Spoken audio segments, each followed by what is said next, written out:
ഞാൻ ബെൽജിയത്തിലൂടെ സഞ്ചാരം തുടരുകയാണ്. വാട്ടർലൂ എന്ന സ്ഥലത്താണിപ്പോൾ.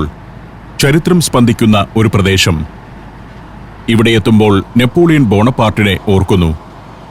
യൂറോപ്പിനെയാകെ കാൽച്ചുവട്ടിലാക്കാൻ ഇറങ്ങിത്തിരിച്ച നെപ്പോളിയനെ അദ്ദേഹത്തിന്റെ പതനത്തിന് വേദിയായ സ്ഥലത്ത് എത്തിയിരിക്കുകയാണ്. വഴിയോരത്ത് പല സ്മാരകങ്ങളുണ്ട്. നെപ്പോളിയൻ വിശ്രമിച്ച സ്ഥലം, സൈനിക തന്ത്രങ്ങൾ ആവിഷ്കരിച്ച സ്ഥലം എന്നിങ്ങനെ പലതും. അങ്ങകലെ ഒരു പിരമിഡ് കാണാം. അതാണ് വാട്ടർലൂ യുദ്ധത്തിന്റെ സ്മാരകം. ഈ കൃഷിക്കളമെല്ലാം പോർക്കളമായ ഒരു കാലമുണ്ട്. ആ യുദ്ധം മൂർധന്യത്തിലെത്തിയ സ്ഥലത്താണ് പിരമിഡ്. അതിന്റെ ചുവട്ടിലേക്കാണ് ഞങ്ങൾ പോകുന്നത്. ഇവിടെ വരുമ്പോൾ ചരിത്രത്തിൽ താൽപ്പര്യമുള്ള ഏതൊരാളിലും പ്രത്യേകമായൊരു ആവേശമുണരും. ഇക്കാണുന്ന ഓരോ സ്തംഭവും ചരിത്രത്തിന്റെ ഓരോ നിർണായക ഘട്ടങ്ങളുടെ അടയാളങ്ങളാണ്. ഇങ്ങനെയുള്ള നിരവധി സ്ഥലങ്ങളുണ്ട് വാട്ടർലൂവിന്റെ ഓരോ ഭാഗത്തും. 1-2 ദിവസം സഞ്ചരിച്ചു കാണാനുള്ളതുണ്ട് ഇവിടുത്തെ ചരിത്ര സ്ഥലങ്ങൾ. ഞങ്ങൾ നേരെ മുൻപ് കണ്ട പിരമിഡിന്റെ ചുവട്ടിലേക്കാണ് പോകുന്നത്. പിരമിഡിന് ചുവട്ടിൽ ഒരു മ്യൂസിയവുമുണ്ട്. പ്രധാന യുദ്ധക്കളം അവിടെയായിരുന്നു. അതിന്റെ സ്മാരകമായിട്ടാണ് കുന്നും മറ്റും സജ്ജമാക്കിയിരിക്കുന്നത്. മണ്ണിട്ടുയർത്തിയ കുന്നാണ്. അതിന്റെ ഏറ്റവും മുകളിൽ ഒരു പീഠം. പീഠത്തിനുമേൽ സിംഹപ്രതിമ. ലയൺസ് മൗണ്ട് എന്നാണ് ആ കുന്ന് അറിയപ്പെടുന്നത്. നെപ്പോളിയനുമേൽ സഖ്യകക്ഷികൾ നേടിയ വിജയത്തിന്റെ സ്മാരകമാണത്. നെതർലൻഡ്സ് രാജാവ് വില്യം ഒന്നാമന്റെ നിർദ്ദേശപ്രകാരം 1820 ലയൺസ് മൗണ്ടിന്റെ പണി തുടങ്ങിയത്. 6 വർഷം കൊണ്ട് കുന്നിന്റെയും അതിനു മുകളിലെ സിംഹപ്രതിമയുടെയും നിർമ്മാണം പൂർത്തിയായി. കുന്നിന് താഴെയുള്ള വൃത്താകാരത്തിലുള്ള മന്ദിരം ദ പനോരമ എന്നറിയപ്പെടുന്നു. മ്യൂസിയത്തിനു സമീപം കാർ നിർത്തി ഞാൻ ഇറങ്ങി. ഇവിടെ ഒരു റെസ്റ്റോറന്റും വിശ്രമ കേന്ദ്രവുമെല്ലാമുണ്ട്. ധാരാളം ടൂറിസ്റ്റുകൾ എത്തുന്ന സ്ഥലമാണ്. അവർക്ക് വേണ്ടതെല്ലാം ഇവിടെ ഒരുക്കിയിട്ടുണ്ട്. ഇതാണ് ദ പനോരമ എന്നറിയപ്പെടുന്ന കെട്ടിടം. 1911 നിർമ്മിച്ചതാണിത്. വാട്ടർലൂ യുദ്ധത്തിലെ നിർണായക സംഭവങ്ങളുടെ പനോരമിക് പെയിന്റിംഗ് ആണ് അതിലുള്ളത്. കെട്ടിടത്തിന് പിന്നിലുള്ള ലയൺസ് മൗണ്ട് ഒരു കൂറ്റൻ നിർമ്മിതിയാണ്. പടവുകളിലൂടെ കുന്നിൻ മുകളിലെ സിംഹപ്രതിമയുടെ സമീപം വരെ പോകാം.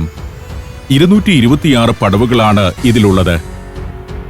വാട്ടർലൂ യുദ്ധത്തിലെ പ്രധാന പോരാട്ടം നടന്നത് ഈ കുന്നു നിൽക്കുന്ന ഇടത്താണ്. അന്നിവിടം കൃഷിയിടമായിരുന്നു. പിന്നീട് നെതർലാൻഡ്സിന്റെ രാജാവായ വില്യം രണ്ടാമൻ വാട്ടർലൂ യുദ്ധത്തിനിടെ പരിക്കേറ്റ് കുതിരപ്പുറത്തുനിന്നും വീണ സ്ഥലമാണിത്. യുദ്ധസമയത്ത് ബ്രിട്ടീഷ് ആർമിയിൽ ജനറലായിരുന്നു അദ്ദേഹം.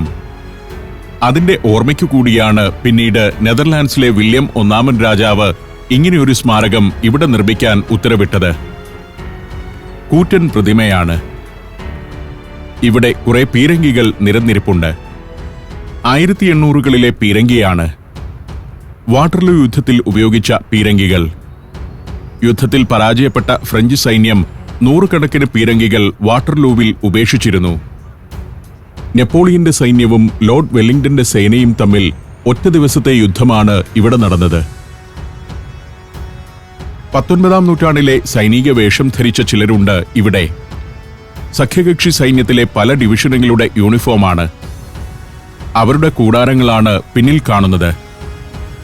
സന്ദർശകർക്ക് പട്ടാള വേഷം ധരിച്ച് ഇവരുടെ കൂടെ നിന്ന് ഫോട്ടോ എടുക്കാം. അതിനുവേണ്ടി ഒരുങ്ങുന്നുണ്ട് ചിലർ.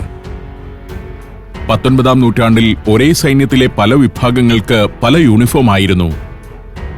നെപ്പോളിയനെതിരെ അണിനിരന്ന സഖ്യസൈന്യത്തിൽ 6 രാജ്യങ്ങളുടെ പടയാളികളാണുണ്ടായിരുന്നത്. അവർക്കെല്ലാം വ്യത്യസ്ത വേഷമായിരുന്നു. 73,000 വരുന്ന നെപ്പോളിയന്റെ സൈനികർക്ക് ഒരേ നിറത്തിലുള്ള വേഷവുമായിരുന്നു. സഖ്യസൈന്യത്തിലാകട്ടെ 6 തരം വേഷങ്ങളാണ് ഉണ്ടായിരുന്നത്. റോട്ടുണ്ട വാസ്തുശൈലിയിലുള്ള ഈ കെട്ടിടത്തിനു പുറമെ വേറെയും മ്യൂസിയങ്ങൾ ഇവിടെയുണ്ട്. നിരവധി ചരിത്ര സ്മാരകങ്ങളും. യുദ്ധത്തലേന്ന് നെപ്പോളിയൻ താമസിച്ച ഇടം, യുദ്ധം നടക്കുമ്പോൾ നിലയുറപ്പിച്ച ഇടം, ലോർഡ് വെല്ലിംഗ്ടൺ യുദ്ധഗതി നിയന്ത്രിച്ച സ്ഥലം എന്നിങ്ങനെ പലതും. യുദ്ധത്തിൽ പരാജയപ്പെട്ടെങ്കിലും നെപ്പോളിയന്റെ പ്രതിമയാണ് ഇവിടെയും കാണുന്നത്. വീരപരിവേഷം നെപ്പോളിയന് തന്നെ. വാട്ടർലൂ യുദ്ധത്തിന്റെ അവസാന ഘട്ടത്തിൽ ഫ്രഞ്ച് സൈന്യം പരാജയപ്പെടുകയാണെന്നറിഞ്ഞ് സ്വന്തം സൈന്യമായ ഇംപീരിയൽ ഗാർഡിനൊപ്പം നെപ്പോളിയൻ പടക്കളത്തിലിറങ്ങിയിരുന്നു. ഒരു സാധാരണ സൈനികനെ പോലെ നിന്ന് അദ്ദേഹം പടവിട്ടുകയും ചെയ്തു. കുറെ റെസ്റ്റോറന്റുകളുണ്ട് ഇവിടെ. വാട്ടർലൂ എന്ന പേരിൽ ഒരു ബിയർ ബ്രാൻഡ് തന്നെയുണ്ട്. ബിയർ ഓഫ് ബ്രേവറി എന്നാണ് അതിന് വിശേഷണം. ഞങ്ങൾ അവിടെ നിന്നും യാത്ര തുടർന്നു. ഒരു ചരിത്ര സ്ഥലത്തെ എങ്ങനെ ഒരു സ്മാരകവും അതിനൊപ്പം വരുമാന കേന്ദ്രവുമാക്കാമെന്നാണ് ഇവരെല്ലാം ചിന്തിക്കുന്നത്. ഈ ഉഴുതുമറിച്ചിട്ടിരിക്കുന്ന മണ്ണിൽ എത്ര ചോര വീണതാണ്, എത്രയെത്ര കബന്ധങ്ങൾ ചിതറിക്കിടന്നതാണ്. ചോരയും മനുഷ്യ ശരീരവും അലിഞ്ഞു ചേർന്ന മണ്ണിലാണ് ഇന്ന് കൃഷി നടക്കുന്നത്.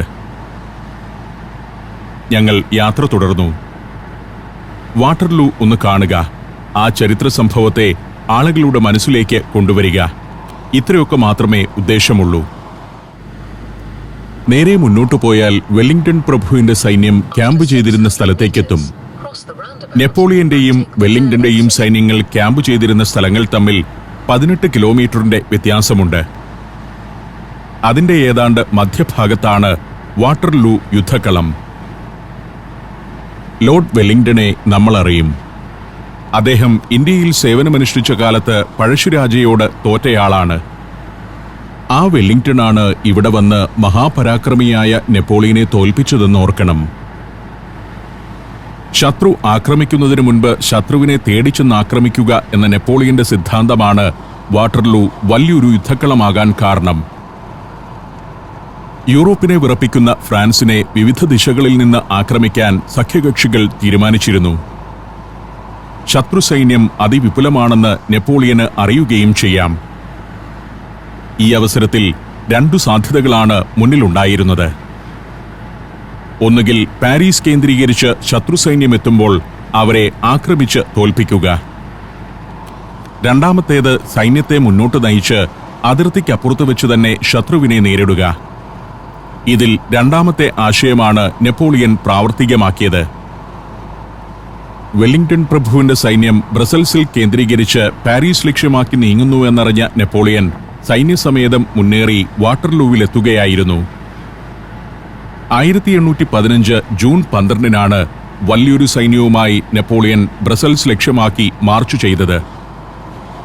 14-ാം തീയതി അവർ ഫ്രാൻസിന്റെ അതിർത്തിയായ അവസ്നസിൽ എത്തിച്ചേർന്നു.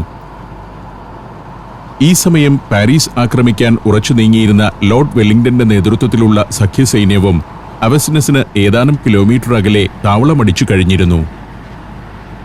ഫ്രഞ്ച് സേനയുടെ നീക്കം സംബന്ധിച്ച് ചാരന്മാർ വഴി വിവരം ലഭിച്ച വെല്ലിംഗ്ടൺ പാരീസിലേക്കുള്ള സഖ്യസേനയുടെ നീക്കം സുഗമമാക്കുന്ന വഴികൾ കൈയടക്കി.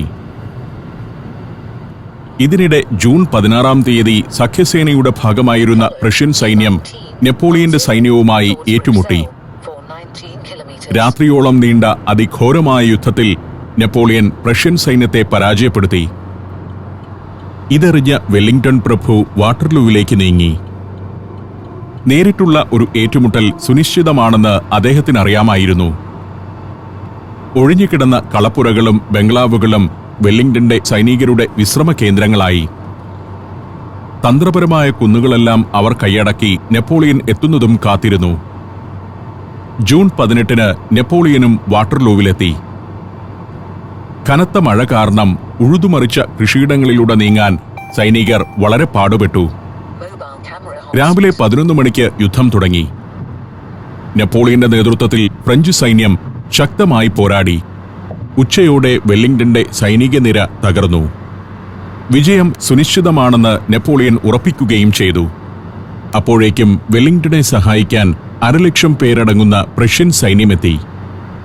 ഫ്രഞ്ച് സൈന്യം ശക്തമായി ചെറുത്തുനിന്നെങ്കിലും ശത്രുവിന്റെ സൈനിക ബലത്തിനു മുൻപിൽ അവർ ചിതറിപ്പോയി.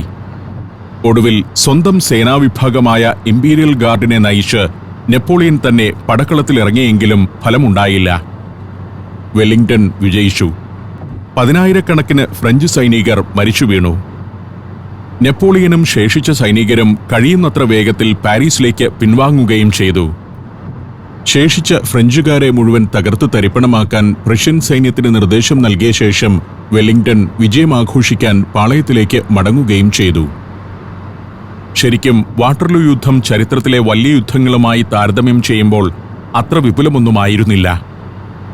പക്ഷേ നെപ്പോളിയൻ എന്ന യാഗാശ്വത്തെ കടിഞ്ഞാണിട്ടു നിർത്തി എന്നതാണ് അതിന്റെ ചരിത്ര പ്രാധാന്യം. ഒരൊറ്റ ദിവസത്തെ യുദ്ധത്തിനിടെ ഫ്രഞ്ച് പക്ഷത്ത് 1/4 ലക്ഷത്തിലധികം പേരാണ് മരിച്ചു വീണത്. അവരുടെ അസ്ഥികളും തലയോട്ടികളുമാണ് ഇപ്പോഴും വാട്ടർലൂവിലെ മണ്ണ് ഉഴുതുമറിക്കുമ്പോൾ കർഷകർക്ക് ലഭിച്ചുകൊണ്ടിരിക്കുന്നത്. 7000-ഓളം പേരെ വെല്ലിംഗ്ടന്റെ സൈന്യം പിടികൂടി തടവിലാക്കുകയും ചെയ്തു. യുദ്ധത്തിനിടെ 15,000-ലേറെ സൈനികരെ കാണാതായി എന്നതാണ് മറ്റൊരു കാര്യം. സഖ്യകക്ഷികൾക്ക് ആൾനാശം കുറവായിരുന്നു. 15,000 പേരാണ് മരിച്ചത്. യുദ്ധസമയത്ത് ഒരിക്കലും നെപ്പോളിയനും വെല്ലിംഗ്ടൺ പ്രഭുവും നേർക്കുനേർ വരികയുണ്ടായില്ല.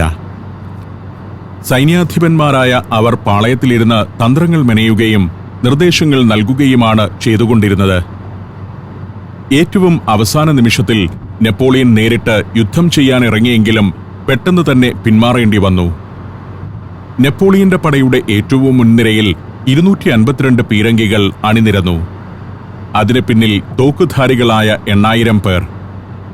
അതിനു പിറകിൽ കുതിരപ്പട്ടാളം. 14,390 ആയിരുന്നു അവരുടെ അംഗസംഖ്യ. ഏറ്റവും അവസാനമാണ് കാലാൽപ്പട അണിനിരന്നത്. അവർ 1,00,000-ലധികം പേർ ഉണ്ടായിരുന്നു.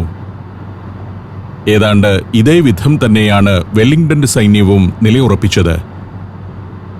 1815 ജൂൺ 18 കൃത്യം 11:50 നെപ്പോളിയന്റെ പക്ഷത്തുനിന്നും പീരങ്കികൾ ആദ്യ ആക്രമണം തുടങ്ങി. ഈ ആക്രമണത്തിൽ സഖ്യകക്ഷികളുടെ പക്ഷത്ത് വലിയ ആൾനാശമുണ്ടായി. ഈ സമയത്തായിരുന്നു അപ്രതീക്ഷിതമായി പ്രഷ്യൻ സൈന്യത്തിന്റെ വരവ്. ഈ സൈന്യത്തിന്റെ വരവാണ് നെപ്പോളിയന്റെ എല്ലാ കണക്കുകൂട്ടലുകളും തെറ്റിച്ചത്. അവരുടെ ആക്രമണത്തിൽ ഫ്രഞ്ച് സൈന്യം ചിതറി. Alaska, Romania, Austria, Slovakia, Phuket 5 രാജ്യങ്ങളിൽ നിന്നുള്ള അപൂർവ സുന്ദരമായ അനേകം കാഴ്ചകൾ. ഫുൾ HD-യിലുള്ള ഈ അപൂർവ ദൃശ്യയാത്രാ വിവരണ ശേഖരം സ്വന്തമാക്കാൻ 99544422 എന്ന നമ്പറിലേക്ക് സഞ്ചാരം എന്ന് SMS ചെയ്യൂ. ഒരിടത്തു നിന്നും തിരിഞ്ഞ് ഞങ്ങൾ ഒരു ചെറിയ പാതയിലേക്കു കയറി. നഗരഹൃദയത്തിലേക്ക് പോകാതെ മറ്റൊരു പ്രദേശത്തേക്ക് നീങ്ങുകയാണ്. അവിടേക്ക് പോകാൻ ഒരു കാരണമുണ്ട്. ബ്രസൽസിലെ ഏറ്റവും പ്രമുഖമായ നിർമ്മിതിയായ അറ്റോമിയത്തിന് ചുവട്ടിലേക്കാണ് എത്തേണ്ടത്. ആ സവിശേഷ നിർമ്മിതി അങ്ങകലെ കാണാം. ബ്രസൽസിന്റെ ചിഹ്നമാണ് അറ്റോമിയം.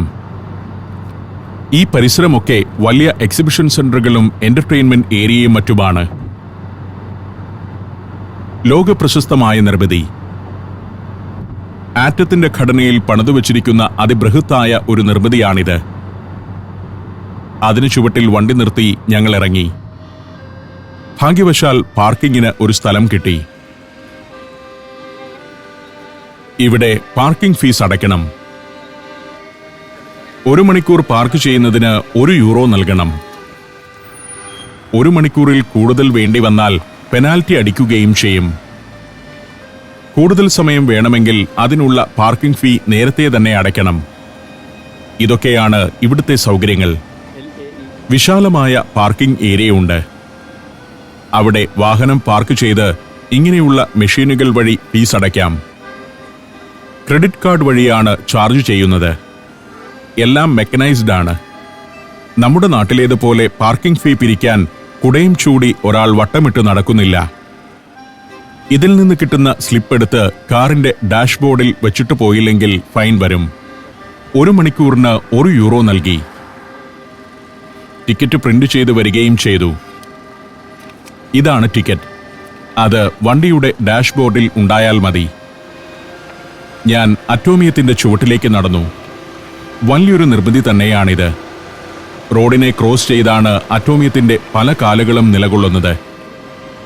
1958 ബ്രസൽസിൽ നടന്ന വേൾഡ് എക്സ്പോയുടെ ഭാഗമായാണ് ഇത് ഇവിടെ നിർമ്മിക്കുന്നത്. 30 നില കെട്ടിടത്തിന്റെ ഉയരമുണ്ട് അറ്റോമിയത്തിന്. കൃത്യമായി 102 മീറ്റർ.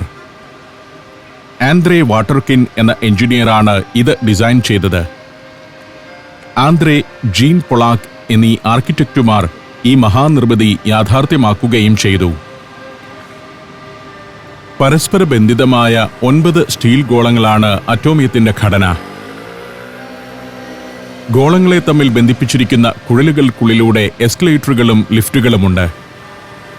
പുറത്ത് ഇങ്ങനെയുള്ള കോണികളും. ഇക്കാണുന്ന ഓരോ സ്റ്റീൽ ഗോളവും ഓരോ ഒബ്സർവേഷൻ ഡെക്കുകൾ കൂടിയാണ്. ഓരോന്നിനെയും കണക്ട് ചെയ്യുന്ന കുഴലുകൾക്കുള്ളിലൂടെ ആളുകൾ സഞ്ചരിച്ചുകൊണ്ടിരിക്കുന്നുണ്ട്. കുത്തനെയുള്ള കുഴലുകളിൽ ലിഫ്റ്റും ചെരിഞ്ഞ കുഴലുകളിൽ എസ്കലേറ്ററുകളും സജ്ജമാക്കിയിരിക്കുന്നു. അതിനു പുറമെ വശങ്ങളിലെ തൂണുകളിലൂടെ ആളുകൾക്ക് നടന്നു കയറാവുന്ന പടവുകളുമുണ്ട്. ഓരോ ഗോളത്തിനും 18 മീറ്ററാണ് വ്യാസം. അതിൽ റെസ്റ്റോറന്റുകൾ, മ്യൂസിയങ്ങൾ എന്നിവയെല്ലാം പ്രവർത്തിക്കുന്നു. ഏറ്റവും മുകളിലെ ഗോളത്തിൽ നിന്നാൽ ബ്രസൽസ് നഗരത്തിന്റെ മനോഹരമായ ദൃശ്യമാണ് കാണാനാവുക. എനിക്ക് ഇതിനകത്ത് ഒന്ന് കയറണമെന്നുണ്ട്. പക്ഷേ ടിക്കറ്റ് എടുത്ത് കയറിയാൽ ഓരോ ഗോളത്തിലൂടെയും കടന്ന് തിരിച്ചിറങ്ങി വരാൻ 1.5 മണിക്കൂറിലേറെ എടുക്കും. അറ്റോമിയം ചുവട്ടിൽ കണ്ടംപററി ശൈലിയിലുള്ള ശില്പങ്ങളുണ്ട്. അരിക് ലെവി എന്ന ശില്പിയുടെ സംഭാവനയാണിത്. ഇവിടെ ഒരു സ്ഥിരം എക്സിബിഷൻ വേദിയായതുകൊണ്ട് അത്തരം നവീന നിർമ്മിതികൾ എവിടെയും കാണാം. ധാരാളം സന്ദർശകർ എപ്പോഴും അറ്റോമിയത്തിലുണ്ടാകും. ബ്രസൽസിൽ വരുന്ന സഞ്ചാരികളെല്ലാം ഇവിടമൊന്ന് സന്ദർശിക്കുന്നു. അറ്റോമിയത്തിൽ കയറിയ ശേഷം മടങ്ങുന്നവരാണ് ഇവരെല്ലാം. മുന്നിൽ ഒരു സ്വാഗത ശില്പമുണ്ട്.